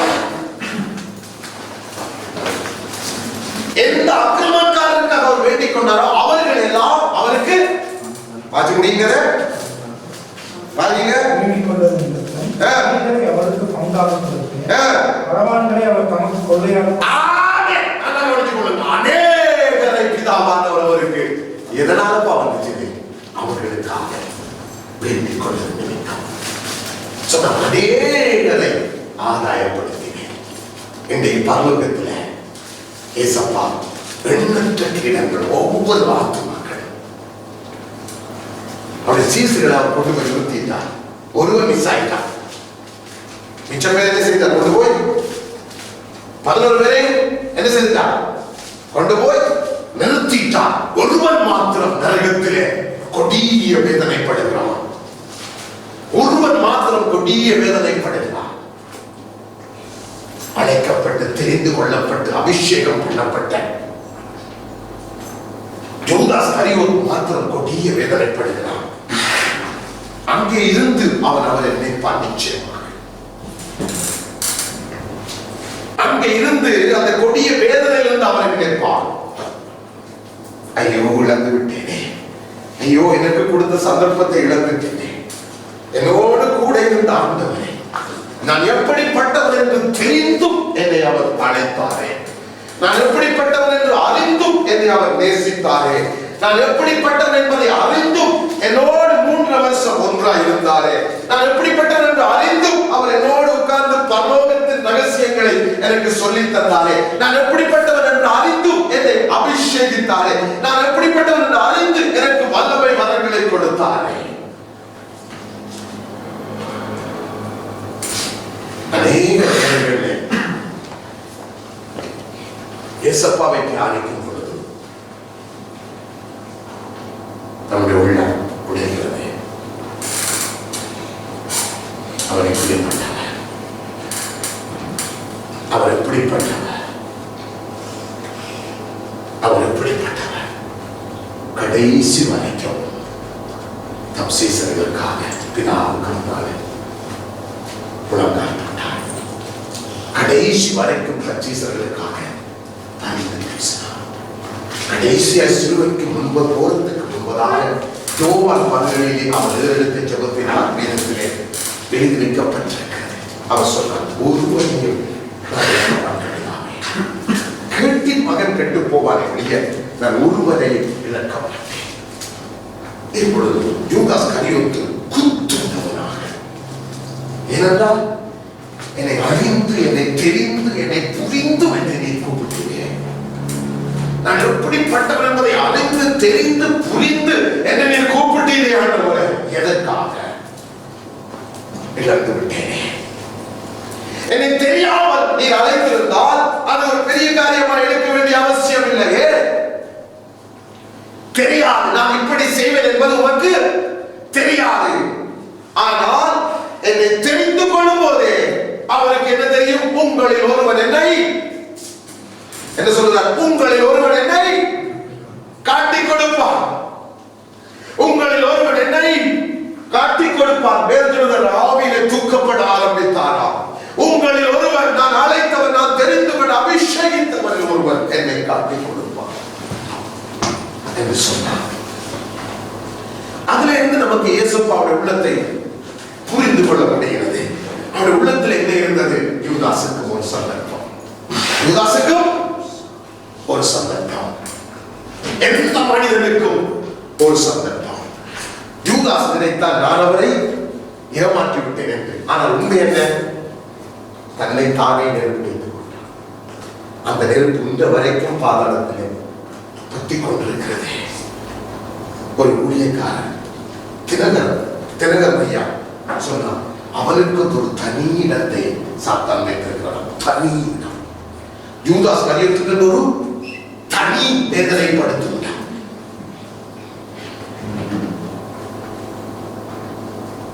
இவையெல்லாம் நம்முடைய கண்களுக்கு முன்பதாக திருஷ்டாந்தமாய் நின்று கொண்டிருக்கிறது. இவைகளுக்கெல்லாம் நாம் தப்பி அவருடைய சித்தத்தை செய்து நாம் முடித்து அவருடைய ராஜ்யத்துக்குள்ள பிரவேசிக்கணும்.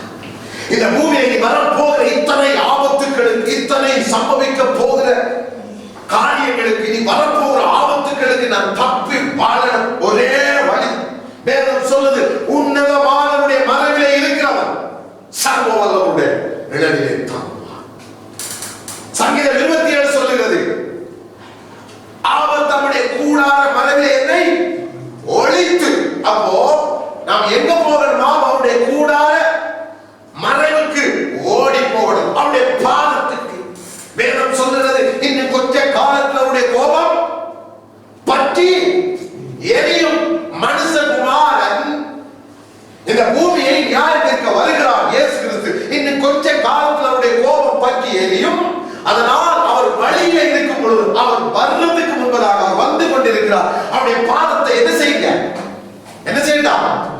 முத்தமிடுங்க, முத்தமிடுங்க, முத்தமிடுங்க. அப்படின்னா என்ன? அவரை சமாதானப்படுத்தி. எப்படி? எப்படி? அவருக்கு கீழ்ப்படி, அவருக்கு ஒப்புக்கொடு, அவருக்கு உண்மையாயிருந்து. எப்படிப்பட்ட பரிசுத்த நடவடிக்கை, எப்படிப்பட்ட பயபக்தி இருக்கணும். அவர் கோபம் கொள்ளாமல், அவருடைய அக்கினி உண்மையில பற்றி எரியாமல், உன்னுடைய துக்கிரியங்களை விட்டு, உன்னுடைய காரியங்களை நிறுத்தி, நீ மனம் திரும்பி அவருக்கு உன்னை ஒப்புக் கொடுத்து அவருடைய பாதத்தை முத்தமிட்டு அவரை பற்றிக்கொள். உன்னதமானுடைய மரங்களை இருக்கிறவர் சர்வ வல்லவருடைய நிழலிலே தங்குவார். தீங்கு நாளில் அவர் என்னை தம்முடைய கூடாரத்திலே மறைத்து, என்னை ஒளித்து மறைத்து வைத்து கண்மலையின் மேல் உயர்த்துவார். அவருடைய பாதத்தை பற்றி கொள்ளணும். அவருடைய பாதத்தை நாம் அண்டிக் கொள்ளணும். அவருடைய பாதத்தை முத்தமிடணுமா? அதுதான் அவரை சமாதானப்படுத்துவது. உங்களோட பிள்ளைய உங்களை நல்லா கோபப்படுத்திட்டு, நல்லா கோபப்படுத்திட்டு, அளவு கணக்கில் கோபப்படுத்திட்டு, கோபம் நெருப்பை போல ஒரு நாசில நின்று கொண்டிருக்குது. இந்த பிள்ளை அரைஞ்சு ஓடி வந்து உங்களை கட்டி பிடிச்சு முத்தம் கொடுத்து மன்னிப்பு மன்னிப்பு மன்னிப்பு மன்னிப்பு மன்னிப்பு என்று சொல்லி உங்களை கொஞ்சம் கொஞ்சமாய் உங்கள் இதயத்தில் இருக்கிற அந்த கோபத்தை ஆற்றி அதை கட்டி அடைக்கிற அளவுக்கு அந்த பிள்ளை பண்ணுவது போல நாமும் அவர் அங்கே திரும்ப கடவோம். நாமும் அவருடைய பாதத்தை அண்டிக் கொள்ள கடவோம். ஏனோ தானோ ஒரு தேவனங்களை ரட்சிக்கவில்லை, ஏனோ தானோ ஒரு தேவனை நடத்துகளை கொண்டு வரவில்லை, ஏனோ தானோ இன்றைக்கும் நம்மை ஜீவனோடு எழுப்பி இந்த இடத்துக்கு கொண்டு வரவில்லை, ஜீவனோடு வைத்திருக்கவில்லை. அவருக்கு ஒரு நோக்கம், ஒரு சித்தம், ஒரு திட்டம் உண்டு. நல்லா புரிஞ்சு கொள்ளுங்க. ஒருவர் சும்மா இந்த இடத்துக்கு வாரது இல்லை. அது தேவனுடைய சித்தம், தேவனுடைய ஏற்பாடு. அதை அறிந்து புரிந்து நாம் செயல்படுவோம் என்றால் நம்முடைய நம்முடைய வாழ்க்கை மாறிவிடும். நாம் என்ன செய்வோம்? சுதாரித்துக் கொள்ளுவோம், நாம் விழிப்படைந்து கொள்ளுவோம், நம்மை கர்த்தருக்கு நேராக ஒப்பு கொடுத்து, ஆண்டவரே உம்முடைய சித்தம் ஆகட்டும் ராஜா, உம்முடைய சித்தம் எதுவோ அதற்கு நேராக என்னை நான் ஒப்பு கொடுக்கிறேன் ஆண்டவரே என்று சொல்லி நாம் நம்மை ஒப்பு கொடுத்து விடுவோம். ஒப்பு கொடுத்துட்டால் கர்த்தர் நம்முடைய வாழ்க்கையில் எதை செய்யணுமோ அதை செய்து முடிச்சிருவார், அதை செய்திருவார், அதை செய்து முடித்திருவார். அதுதான் தேவனுடைய சித்தம். நாம் ஒருவர் வீணாக இந்த பூமியில ஒரு நாள் கூட உயிரோடு இருக்கிறது இல்லை. ஏன்? நல்ல கனி கூடாத மரமெல்லாம். அப்ப நம்ம ஏன் நம்ம வெட்டி போடாம வச்சிருக்கிறார்? ஏன் இந்த உலகத்திலே நாம் பிறந்தோம்? ஏன் ரட்சிக்கப்பட்டோம்? இதெல்லாம் நாம் யோசித்து பார்க்கும் பொழுது என்னை அவர் இன்றும் ஜீவனோடு வைத்திருக்கிறார் என்றால் ஏதோ என்னை குறித்த அவருடைய திட்டம் இருக்கிறது. அவர் என்னிடத்தில் இன்னும் ஏதோ ஒன்றை எதிர்பார்க்கிறார். தேவன் என்னிடத்தில் இன்னொரு காரியத்தில் நம்புகிறார். நான் செய்து முடிக்க வேண்டிய காரியங்கள் அவருக்கு இன்னும் பாக்கியாய் இருக்கிறது. அதை நான் செய்து முடிக்கட்டும் ஆண்டவர். ஒவ்வொரு நாளும் நமக்கு தரும் பொழுது ஆண்டவரை நாம் கேட்க வேண்டியது, இந்த நாளை தந்திருக்கிறீரே, என்னை எங்கே நடத்துகிறீர் ஆண்டவரை? எனக்கு நீ வைத்திருக்கிற ஊழியம் எது? எனக்கு நீ வைத்திருக்கிற பங்கு எது ஆண்டவரை? நான் நமக்கு என்னத்தை செய்ய என்பதை நாம் கற்பது கேட்கணும். இரண்டாவது, வேதம் சொல்வது ஏற்ற காலத்தில் உள்ள உயர்த்தும்படி ஆரோனை போல் அழைக்கப்பட்டால் இந்த கரமான ஊழியத்துக்கு ஒருவரும் மேம்படுவது இல்லை. நம்மை நாம் உயர்த்தக்கூடாது. நமக்கு அழைப்பு வரும். தேவன் நம்மை அழைப்பார் இந்த ஊழியத்தை செய்ய. நம்மை நாம் உயர்த்தக்கூடாது. ஏன்? அது தேவனால் வழங்கப்பட்ட ஊழியமாய் இருக்க முடியாது. நாம் தனித்து செயல்பட முடியாது. என்னுடைய இஷ்டப்படி செயல்பட முடியாது. ஏன்? சாத்தான் அப்படியும் நம்மை வஞ்சிப்பான். இந்த நாட்கள் என்ன நடக்கிறது? நாம் சபையிலே நமக்கு சாட்சி இல்லையா, எங்கேயாவது முன்னடிச்சு என்னை ஜெபம் பண்ணுங்க, என்னை அபிஷேகம் பண்ணுங்க, நான் ஊழியம் செய்ய போறேன். அதை செய்யறதுக்கு மக்கள் இருக்கிறாங்க, செய்திடுவாங்க. நீங்களும் நான் ஒரு ஊழியக்காரன், நான் ஒரு பாஸ்டர் என்று சொல்லி ஊழியத்தை செய்ய ஆரம்பிக்கலாம். ஆனால் அது தேவனால் வந்தது அல்ல. எந்த சபையில நம்ம நினைச்சாரோ அந்த சபையில நமக்கு சாட்சி வைக்கணும். அந்த சபையில நான் உருவாக்கப்படணும். அந்த சபையால நான் ஊழியத்துக்கு நியமிக்கப்படணும். அதுதான் தேவனுடைய ஒழுங்கு. ஏன்? ஒருவேளை நம்மை எந்த பாஸ்டர் என்னை ஊழியக்காரன் சொல்லி எனக்கு ஜெபித்தாரோ அந்த சபையில நான் இருந்திருந்தால் அது நியாயமாயிருக்கும். இன்றைக்கு எப்படி இருக்கிறது? நம்மை குறித்து ஒன்றுமே தெரியாது. ஆனால் ஜெபித்து விட்டால், காணிக்கை அனுப்பி விட்டால், உடனடியாக போன்லயே உங்களை அபிஷேகம் பண்ணி, போன்லயே உங்களுக்கு ரிவரன்ட் பட்டம், என்ன பட்டம்? ரிவரன்ட் அல்லது பிசப் என்று சொல்லி என்ன நீங்க விரும்புறீங்களோ அதை அடித்து சேர்த்து கொடுத்துருவாங்க. நம்ம அதை வாங்கிட்டு நான் ஊழியக்காரன், பாஸ்டர் இல்லாட்டி பிசப் அல்லது ரிவரன்ட் அல்லது ஏதோ நம்ம போட்டுக்கொள்ளுவோம். அப்படி போட்டு நாம் ஊழியத்தை செய்வோம். நாம் நினைப்போம் இது கர்த்தருக்கு பிரியமாயிருக்கும். இல்லை, கர்த்தர் அவர் நியமித்த இடத்துல வச்சுதான் உங்களை ஊழியத்துக்கு தெரிந்து கொள்ள முடியும். இந்த கனமான ஊழியத்துக்கு தேவனால் அழைக்கப்பட்டால் அன்றி தானாக ஒருவரும் இதை ஏற்படுத்த முடியாது. ஆகவே தேவன் நம்ம எங்கே வைத்திருக்கிறாரோ அங்கே இருந்து நாம் உருவாக்கப்பட்டு அங்கே இருந்து சாட்சி கொடுக்கப்பட்டு அந்த ஆசீர்வாதம். ஏன் சொல்லுகிறேன் தெரியுமா? பிள்ளைகளை பெற்று தகப்பன் வளரும் பொழுது அது வளர்ந்த உடனே அந்த பிள்ளை எனக்கு அம்மா உடவே அப்பா உடவே இனி என்னுடைய இஷ்டத்துக்கு நான் செயல்படுவேன் என்று எந்த பிள்ளை போகிறதோ வேதம் அந்த பிள்ளையை சாபமாய் காட்டுகிறது. என்ன காட்டுகிறது? அந்த பிள்ளை எப்படி இருக்குமா? சபிக்கப்பட்டதா இருக்குமா? மாத்திரமல்ல அதனுடைய வெளிச்சம் நடுபாதையில அடிச்சு போயிடும். ஆயுசு குறுகி போயிடுமா? ஏன்? தன் தாயை தகப்பனை அது கனப்படுத்துகிறது. ஆக நாம் வயது சொந்த காலத்தில் என் தாயை தகப்பனை நினைச்சு ஆசைப்படுகிறோம், கனப்படுத்தணும் என்று ஆசைப்படுகிறோம். ஏன்? அது தேவனுடைய கட்டளை. அந்த தாய் தகப்பன் பிள்ளைகளை குறித்து கண்ணீர் விட்டார், அந்த பிள்ளையுடைய வாழ்க்கை நல்லா இருக்காது. அதனால்தான் உன் ஆயுசு நாட்கள் நீடித்திருக்க, உனக்கு நன்மை உண்டாக என்ன செய்? உன் தாயையும் உன் தகப்பனையும் கனப்படுத்து என்று சொல்லி எழுதப்பட்டிருக்கிறது. ஆக நாம் இந்த காரியங்களை சரிப்படுத்திக் கொள்ளணும். ஆவிக்குரிய தகப்பனாக தாயாக தேவன் உங்களுக்கு நியமித்தவர்களை விட்டு நாம் ஓடி ஏதாவது செய்யலாமல் நினைக்கிறது எப்படி நான் சொன்ன உதாரணத்தை போல் நம்முடைய வாழ்க்கை மாறிவிட கூடாது. ஆகவே நாம் நடந்து வந்த கடந்து வந்த உருவாக்கப்பட்ட வளர்க்கப்பட்ட அதை ஒரு நாள் மறந்துவிடக் கூடாது. ஏனென்றால் தேவன் நீதி உள்ளவராக இருக்கிறார். தேவன் நீதி உள்ளவராக இருக்கிறார். தேவனுடைய வேத ஒழுங்கை நாம் பார்க்கிறோம். தேவன் தான் வைத்த ஒழுங்கின்படி ஒவ்வொரு காரியங்களை செய்து அதை செய்து கொண்டுகிறார். திடீரென்று ஒருவர் உழைத்தெழும்பி நான் இதை செய்வேன், நான் ஊழியக்காரன் எழும்பும் பொழுது அது தேவனுடைய சித்தமாய் இருக்க முடியாது. ஆக எதை சொல்லுகிறேன்? தேவனுடைய சித்தப்படி நாம் ஊழியம் செய்யணும். அப்போ அதை தேவன் எனக்கென்று வைத்ததை ஏற்ற காலத்தை என் வாழ்க்கையில அவர் வெளியே கொண்டு வருவார். அது நடந்தே தீரும். எனக்கென்று வைத்ததை நான் அதற்கு தயாராக ஒப்புக் கொடுக்கும் பொழுது, நம்முடைய பிள்ளைகளை அதற்கு நேராக ஒப்புக் கொடுக்கும் போது, நம்முடைய பிள்ளைகளை பயிற்றுவித்து வளர்க்கணும். அதற்கு நேராக பயிற்றுவித்து வளர்க்கணும் நம்முடைய பிள்ளைகளை. நீ கர்த்தருக்கு ஊழியம் செய்யணும் மகனே, நீ கர்த்தருக்கு ஊழியம் செய்யணும் மகளே. அதுக்கு தான் இந்த பூமியில நீ உயிரோடு இருக்கிறாய். வேறு ஒரு நோக்கம் உனக்கு இல்ல. உனக்கு ஒரே ஒரு சாய்ஸ், ஒரே ஒரு தெரிந்து கொள்கிறார். நீ கர்த்தருக்கு ஊழியம் செய்யணும். வேறு ஒரு நோக்கம் உனக்கு இருக்கவே கூடாது. இதை தெளிவாய் நம்முடைய பிள்ளைகளுக்கு சொல்லி வளர்க்கிறது. என்ன செய்து கொண்டாலும், என்ன வேலை செய்தாலும் நீ ஊழியம் செய்யணும். கர்த்தர் நம்முடைய நாமத்தை இந்த பூமியில பறைசாற்றணும். எல்லாருக்கும் அவருடைய நாமத்தை வேலை செய்யறியா, வேலை செய்ய இடத்துல படிக்கிறியா, படிக்கிற இடத்துல என்ன செய்கிறாயோ அந்த இடத்துல கர்த்தருடைய நாமத்தை நீ மகிமைப்படுத்தி அவருக்கு சாட்சியாய் நீ வாழணும். அவருடைய ரட்சிப்பின் சுவிசேஷத்தை நீ நாளுக்கு நாள் எல்லா மக்களுக்கும் ஆரம்பிக்கணும். நம்ம ஊழியம் இருக்கிறது நாம் வாசிக்கிறோம். ஏன் ஆண்டவர் சொல்றார், உங்களுக்கு அநேக போதகர் ஆகாது இருங்க.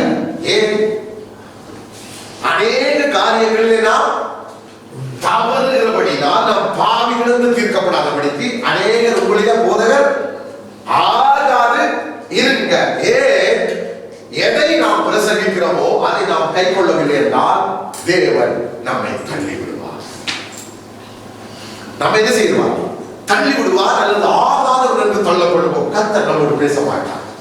கர்த்தருக்கு நமக்கு எந்த உறவும் இருக்காது.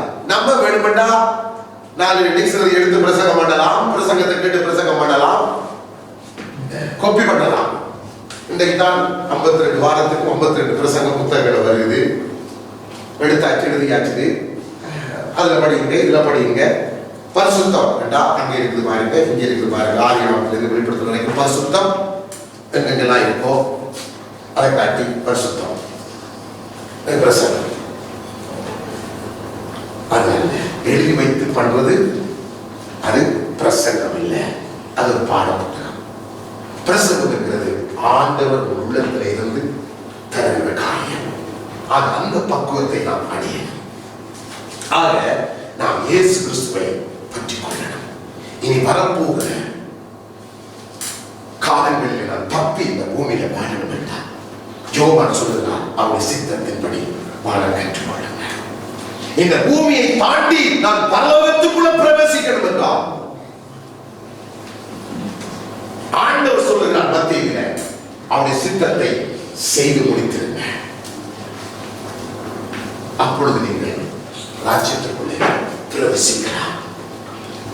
அப்போ நாம் எந்த நிலையில் இருக்கிறோமோ அந்த நிலையிலிருந்து சரியாக நாம் என்ன கட்டத்துக்கு வந்துடுறோமோ அந்த கட்டத்துல இருந்து நாம் சரியா இருக்கிறோம். பின்னோக்கி போயிடக்கூடாது. எந்த கட்டத்துல இருக்கிறோமோ அதுல இருந்து நாம் சரியா இருக்கணும். இனி நான் சரியா இருப்பேன், இனி நான் உண்மையா இருப்பேன், இனி நான் கீழ்ப்படிவேன், இனி நான் உமக்கென்று வாழ்கிறேன், இனி நான் உங்களுடைய வார்த்தைக்கு கீழ்ப்படிவேன் என்று நம்மை ஒப்பு கொடுத்து நாம் வாழ கற்றுக்கொள்ளணும். அது நமக்கு தெரியும் நம்முடைய உள்ளத்துல. ஏனென்றால் அது ஜீவனும் சமாதானமாயிருக்கும். மாம்ச சிந்தையில வாழ்வோம்னு சொன்னா எப்போ பார்த்தீங்கன்னாலும் உங்களுக்கு டென்ஷன் தான். எப்ப பார்த்தாலும் டென்ஷன், எப்ப பார்த்தாலும் கூட, எப்ப பார்த்தாலும் குறுகுறுப்பு, எப்ப பார்த்தாலும் விரோதம், எப்ப பார்த்தாலும் பகை. என்ன மாம்சத்துல இருக்கலாம். யோசிச்சு ஆராய்ச்சி பாருங்க.